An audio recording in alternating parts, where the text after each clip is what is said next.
Hey there, book lovers and curious minds. Welcome to Plotline Academy, where we break down classic stories for students, exam warriors, and anyone who's ever said, I'll read it later. Today, we're diving into J.R.R. Tolkien's The Hobbit, a tale of dragons, dwarves, and one very reluctant hero. Stick around, because this isn't just a bedtime story. It's the origin of the whole Middle-earth legend. And don't worry, there is a part 2 which will explore the deeper stuff. So we're talking themes, symbols, and why this book became a global legend. Let's crack open the map and begin. Our story begins in the peaceful land of the Shire, home to Bilbo Baggins, a hobbit who loves two things: A, food, and B, not being involved in anything remotely adventurous. He lives in Bag End, a comfy hobbit hole with fully stocked pantries and zero chaos. Bilbo's the kind of guy who'd RSVP no to a treasure hunt, even if the treasure was a lifetime supply of second breakfast. But that quiet life is about to get completely flipped, thanks to an old friend. Enter Gandalf, a wizard with a knack for meddling in other people's business. He shows up on Bilbo's doorstep, casually suggesting Bilbo join on an adventure. Bilbo's like, no thanks, I got pies to bake. So Gandalf does what any chaotic wizard would do. He invites 13 dwarves to Bilbo's house without asking. Led by Thorin Oakenshield, these dwarves are on a quest to reclaim their homeland, Erebor, and its gold hoard from a dragon named Smaug. The night turns into a chaotic dinner party with maps, songs, and epic plans. Before Bilbo knows it, he's signed up to be their burglar. A very reluctant one. First big danger, 3 trolls. Massive, dim-witted, and with an appetite for dwarf stew. These guys catch the company completely off guard. Bilbo tries to prove himself by pickpocketing one, but fails. Badly. Just as things go south, Gandalf shows up and tricks the trolls into arguing until sunrise, which turns them into stone. Yes, trolls in Middle-earth are basically vampires, but with sunlight. Inside the troll cave, they find a weapon, including Sting, a small sword Bilbo will later treasure. Adventure level is officially real. They visit Rivendell, home of the elves, where Elrond helps read their map and reveals a hidden moon rune clue. The secret entrance to Erebor opens only on Durin's Day. Next, they cross the Misty Mountains, but a storm forces them into a cave, which turns out to be a goblin den. The goblins capture them, and Gandalf again to the rescue, slicing and dicing his way through the underground. But during the chaos, Bilbo gets separated. And that's where things take a game-changing turn. Deep in the goblin tunnels, Bilbo meets Gollum, a creepy, whispery creature with big eyes and serious trust issues. They engage in a riddle contest. The rules: if Bilbo wins, Gollum shows him the way out. If he loses, well, Gollum eats him. The riddles fly back and forth, and Bilbo barely holds his own. Then, a twist. Gollum loses, but decides to eat Bilbo anyway. Only Gollum's precious is missing. The One Ring, which Bilbo found earlier in the dark. This is the One Ring, by the way, the one that causes chaos in Lord of the Rings. Right now, Bilbo just thinks it's a cool magic trinket that makes him invisible. He uses it to escape Gollum and the goblins, silently slipping away, shaken but alive. This moment changes Bilbo forever. He's no longer just baggage on this quest. He's becoming a real adventurer. Bilbo reunites with the group, but there's no time to chill. They're soon chased by wargs. Evil wolves and goblins, technically. They climb trees, fire everywhere, death incoming, and then giant eagles swoop in to rescue them. Because in Tolkien's world, there's always a majestic creature ready to save the day. But only when things are real bad. The group is dropped safely in the wild, where they take shelter with Boran, a shape-shifting man-bear who hates strangers, but loves a good anti-goblin story. After resting, the company enters Mirkwood, a dark, dangerous forest filled with hallucinations, giant spiders, and general nightmare fuel. Gandalf leaves, saying he has urgent business, which is wizard code for plot setup in another book. Alone, the dwarves get lost in the woods, attacked by giant spiders and eventually captured by elves. The cranky kind, not the singing Rivendell type. Bilbo saves them all using Sting and his growing confidence. Maybe a little ring power. He's not the same scared hobbit who left the Shire. He's stealthy, he's smart. He's Bilbo, burglar of legend. Sort of.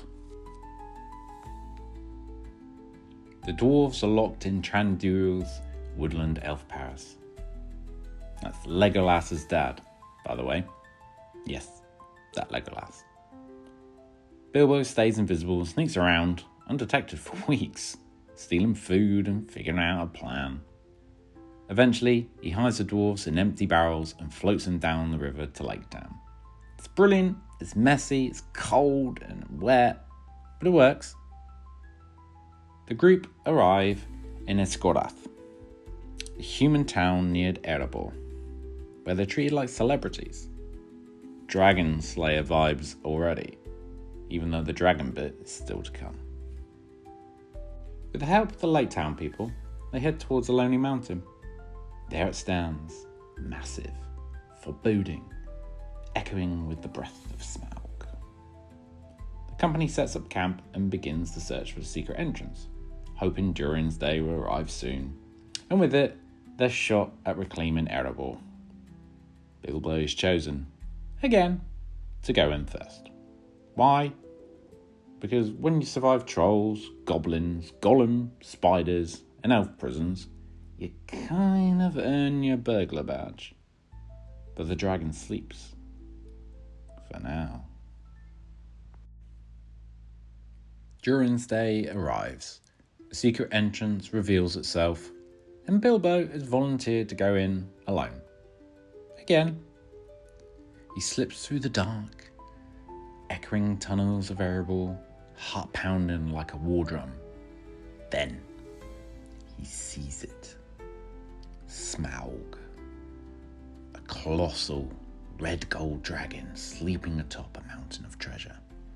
Coins, gems, crowns, more gold than a banker's daydream. And there, glinting in the hoard, lies the Arkenstone. Bilbo tiptoes through the gold like it's lava, naps a single cup, and wakes the beast. Smaug is awake, and he's not happy. Bilbo, still invisible thanks to the ring, starts a battle of wits. The two circle each other, one seen, one unseen. Bilbo falters, dodges, and questions, trying to lurk Smaug's weaknesses without getting roasted. It's a verbal duel, riddles, wordplay, veiled threats. And Bilbo notices something, a small gap in Smaug's armour, right over the heart. He escapes, barely, as the furious dragon unleashes fire across the mountain halls. Smaug takes off in a fiery rage, heading straight for Lake Town, thinking that they helped the intruder. Back in the mountain, Bilbo shares what he's learned, the weak spot, the Arkenstone, and a healthy dose of fear. The dwarves are thrilled to have Erebor back. but they don't realise what's coming. Meanwhile, Bard, a humble archer in Lake Town, prepares to defend his people and becomes the dragon's unlikely match. Smaug soars towards Lake Town in a fiery fury, ready to burn it off the map. The town erupts into chaos. People flee, buildings crumble, and all hope seems lost. But one man stands his ground.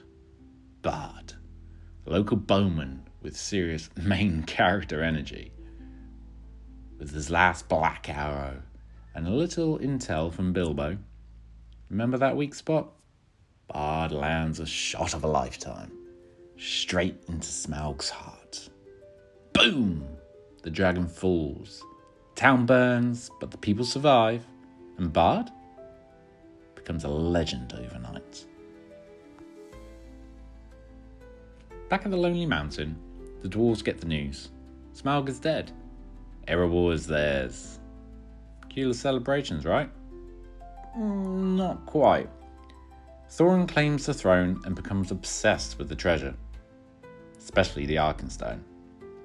He searches, hoards, and broods.